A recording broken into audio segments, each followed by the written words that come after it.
Hello everyone, Assalamualaikum warahmatullahi wabarakatuh. Kembali ke sini, Justira. Today I will talk about penawaran umum di pasar modal dan bagaimana prosesnya.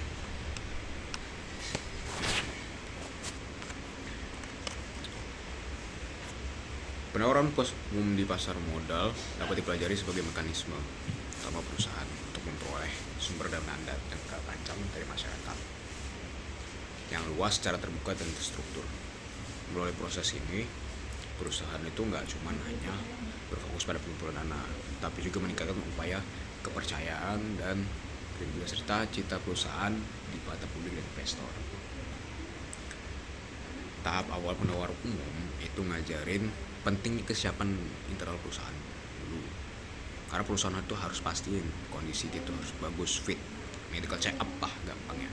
Kalau misalnya lo dites lo pada gitu, lo tinggal medical check up aja gitu, udah dicek dulu, difokusin dulu medical check up, apa sih yang kurang di badan gue nih gitu, apakah ada kayak yang harus bisa diperbaiki gitu, ada apa gitu. Nah kalau perbaiki kalau lulusan misalnya dia keuangannya kurang audit atau kayak dia kadang suka kelupaan, nah itu harus diperbaiki seperti itu.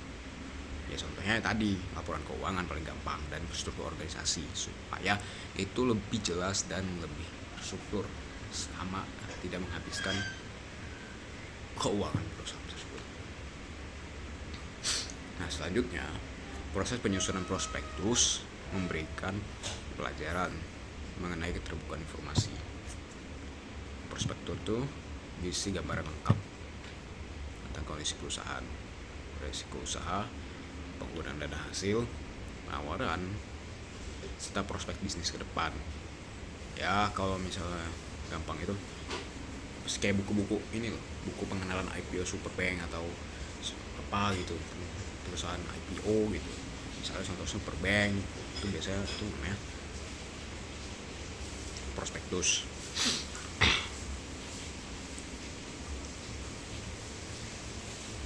Dari sini juga dapat dipahami bahwa investor sangat bergantung pada kualitas informasi dalam mengambil keputusan.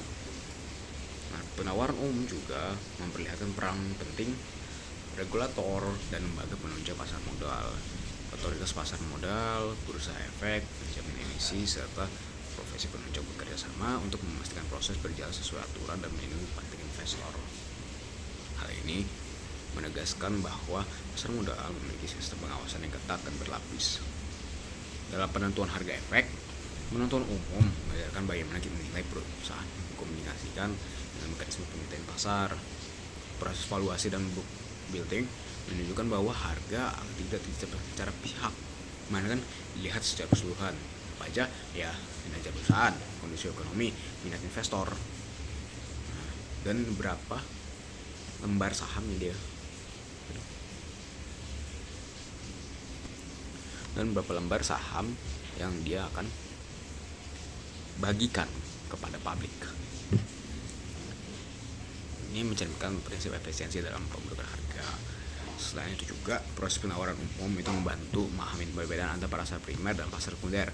Pada pasar primer dana yang diimpun langsung masuk ke perusahaan, sedangkan kedua yang sekunder itu enggak.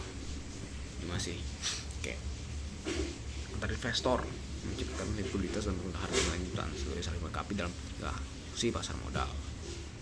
Terakhir, penawaran umum itu mengajarkan bahwa menjadi perusahaan terbuka berarti memiliki tanggung jawab yang panjang.